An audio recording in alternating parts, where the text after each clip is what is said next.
Asan na naman ako? Hey y'all! Welcome back to my digital diary, Diane Bordadora. So for today's video, nasaan na naman ba ako? I am glad to say, and yeah, welcome to my new life.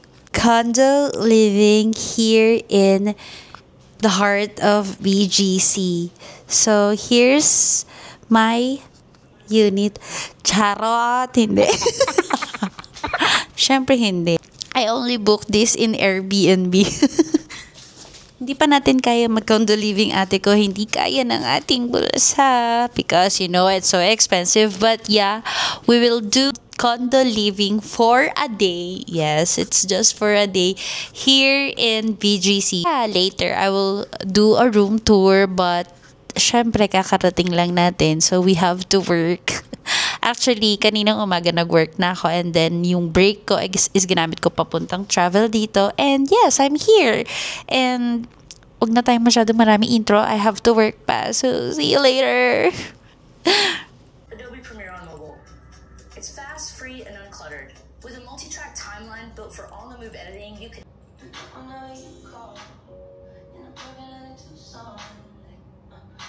Devices, computers that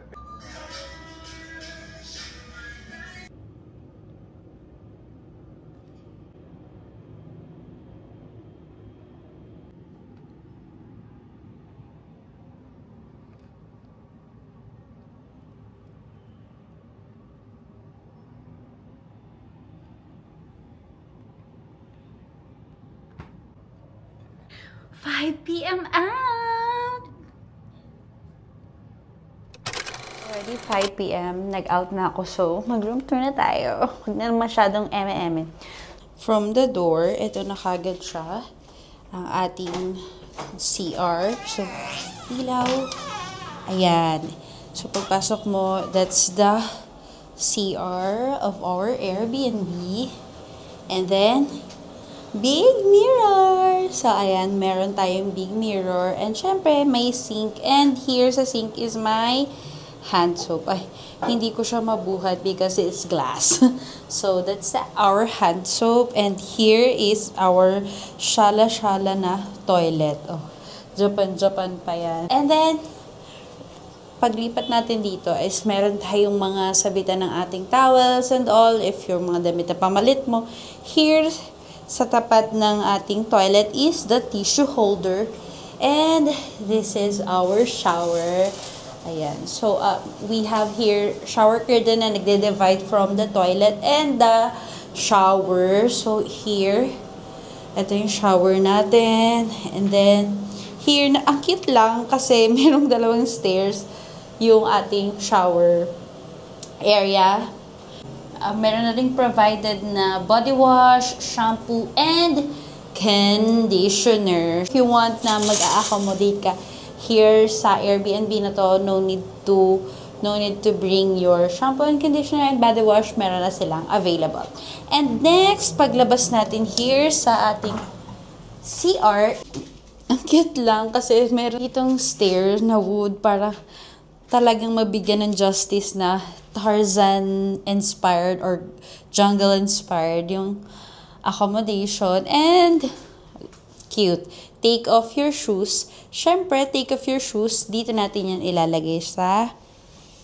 Ayan. So, nandito yung shoes ko ngayon. Meron siyang shoe cabinet na sobrang aesthetic. I mean, nakadikit lang yan siya dyan. Sobrang linis. And here, meron silang provided na sleepers. Ayan, Sarabaro Me Home Sleepers. So, ayan siya. Ayan. Ayan. Pwede mong i-borrow kapag nag-accommodation ka dito. Ang cute. Tarzan says, no food to wear. So, ito yung keycard ko. Here sa accommodation ito. And from here is the cabinet. So, ayan. Dito sa cabinet, when we open, ayan, provided na meron kabayo para kung magpa-plansya ka and all, kung may events ka mang pupuntahan, meron na ding provided na or hihiramin mo na pamplansya. We also have here mga hangers kung need mong ihang yung mga damit and all mo and stuff. Ang cute, may note na naman. Jane is tidy. And to the next, ito, 2-door cabinet siya. Dito naman sabi niya, is stars and is messy. So, parang cute lang ng concept. Meron ditong hanger din. And, you can borrow their umbrella. Meron ditong medicine kit. Ayan, ang cute. Sobrang provided nila. And, emergency flashlight there. Meron ding blower dyan, kung need mong mag-blower or what. Tapos, meron ding vault. Ayan. So, from our cabinet, ito na yung ating kitchen. Sobrang nice lang din kasi everything you need is here. Ayan, nandito yung mga plato, mga cook and all. Ayan, kung gusto mong kumain here, okay lang. Dish soap. Meron na rin silang malinis na sponge. Super plus yan sa akin. And then, meron tayo ditong black coffee kung you want mong mag-coffee. And here is their brown sugar. So, ito yung kettle. Kung gusto mo mag-init ng tubig, may coffee press. So, perfect. Itong black, na to is pang coffee press. Perfect. And, meron silang provided here na oven. Sobrang aesthetic, ate. O, diba? Ito yung buong kitchen.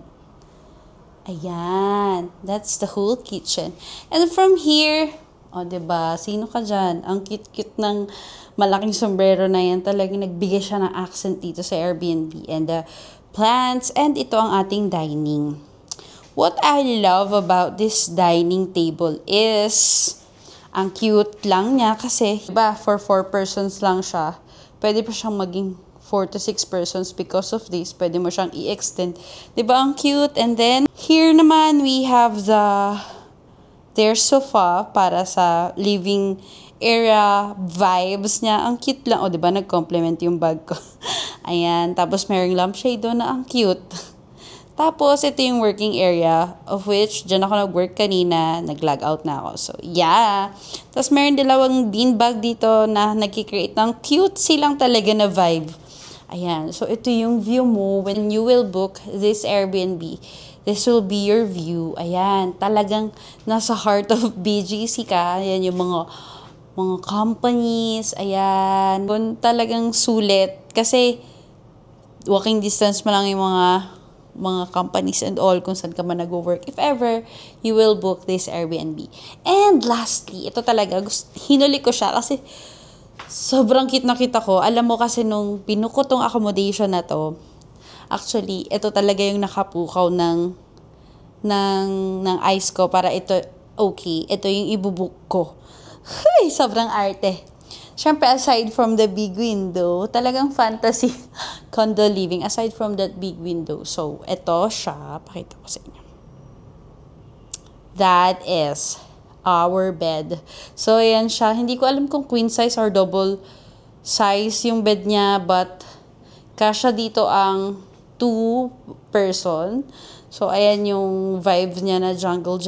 Ayan, meron silang provided, again, na sleepers. Pero, ginamit ko na yun sa harapan. Sobrang cute ng accommodation na to kasi may mga notes. And I love those little gestures ng mga host. Nag-i-effort sila na mag-iwan ng notes. And it's so sweet for me, ha? So, ito siya. Pakita ko sa inyo. Ayan. Sabi niya, borrow me pool towel. So, mayroong 2 towels if ever gusto mong magpunta sa pool. Ayan. Tapos, here naman is the bed. Ayan. Sobrang cute nito. Medyo nabasa ko na siya. Sabi niya is, trust me, you need to read me. Sabi niya, trust me, you need to read me. And yes, it serves its purpose. Talaga, pag open mo nito, ang laman kasi niyan is mga recommendations, kung saan mo gusto kumain, maggala, mag-jogging and all. Nandyan lahat. So, if mag-accommodation ka dito, you better read this one. Natagad ditong 2 towel na pwede mong i-borrow upon accommodations. And that is the head. Diba? Sobrang cute. Ang cute nito. Ano ba ito? Unan? Ang cute. Diba? Unan din siya. Sobrang cute. And ayan yung TV. Pwede kang manood dyan. Meron silang Netflix account. And okay, from here sa bed, ayan, meron dalawang 2 pillows dito. mga gamit ko. Diyan ko na nilagay para hindi messy. And ang cute nung minimalist nilang laundry basket. Ayan. And here, meron tayong whole body mirror. Ayan, whole body mirror. Kung gusto mo mag-check ng yung OOTD. So yeah, we're done with our room tour. I hope na ipakita ko lahat ng need ipakita para if ever mayroon kang idea kung mag-accommodation ka here. And yeah, that's it for our room tour. See you later. So for tonight, we will have our dinner here in Love Luca. This is located sa 3rd floor ng Central Square BGC. Food review tayo ng kanilang mga foodangs. So, yeah, samahan nyo ko as we will have our dinner kasama ang aking love of my lives. Asa na sila? Wait lang. Ayan. Hi, it's Rue and my sister na lagi siyang kasama. Hindi ko alam, malaya sa akong choice. Hi!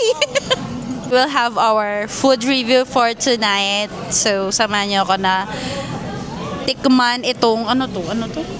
Strawberry Kenembot Mood Booster. Ito siya, Strawberry Mood Booster. Ito siya.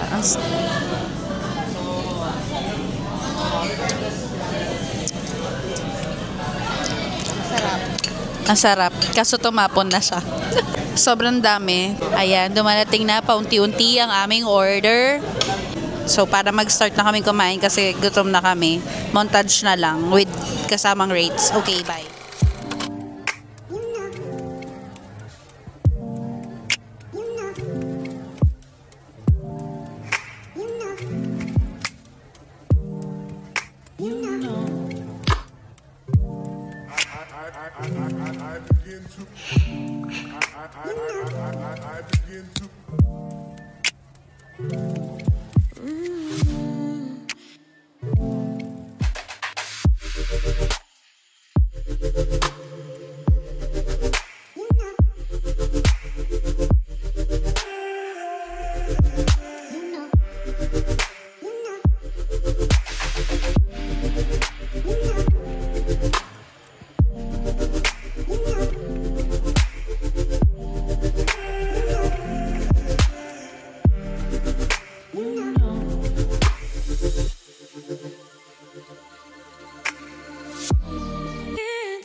So yeah, before I end this vlog, let me just share with you, nag-English, share ko lang sa inyo, nag-experience ko ng ating condo living for a day. So, morning, bago ako mag-check-in here, nag-work na ako and then travel.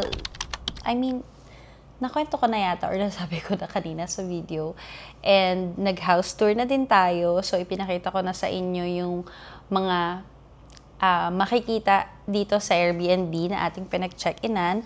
And then, after ko nag-out from my work, nakipagkita ako sa aking sister, which is ngayon, kasama ko na siya ngayon. Dito siya matutulog. And I meet my friend Rue. We had dinner and coffee after. So, yun lang. Condo living is luxury for me. But, yes, we tried. Siyempre, para din maranasan natin yung mga ganitong bagay. Okay tayo sa bukid, farming and all, pero okay din tayo sa city living. Medyo na-miss ko yung BGC, in fairness, na dito ako nag-work before, naglalakad, ganyan, travel and all. I miss the place, yes, pero siguro kung papasok ako everyday ulit dito, parang I cannot because mahal ang mga foods, transportation and all, parang hindi ko na kaya. Then, yung pagod ng lakad. Sobrang arte na ate ko. Pero yun, thank you so much, Lord, for giving me the opportunity to have a work na remote, work from home permanently. So, thank you so much, Lord, for this blessing. So, blessing talaga siya. And nagkakaroon pa ako ng opportunity na pwede akong mag-work anywhere. Like, ngayon na nandito tayo sa condo. And if you like na magkaroon tayo ng condo living series, or I will give iba pang mga options ng mga Airbnb here sa BGC, dun tayo sa mahal and then mas mura ng mga Airbnbs, put it in the comment section if you like. Pwede din kayo mag-suggest dyan kung saan nyo gustong itry natin yung accommodation para din malaman ninyo kung ano yung pwedeng possible ninyong makita dun sa mga sinasuggest nyo na Airbnb. O diba? Pwede natin gawing series yun. And yes, nakaka-enjoy naman gawin yung mga ganang series kasi sa ganitong bagay, pwede ko kayong ma-help. Uy! Helpful pala siya. Hindi. Parang help ko na rin sa inyo para malaman nyo or magkaroon kayo ng idea na kung ano ang itsura ng Airbnb na pwede nyong itsura ng Airbnb, different Airbnbs dito sa BGC. So, pwede naman sa ibang place like Makati, Alabang, and all. Kung ano pa masasuggest nyo, put it in the comment section and I will try my best na makater lahat yun. So, yun lang. Thank you so much for watching.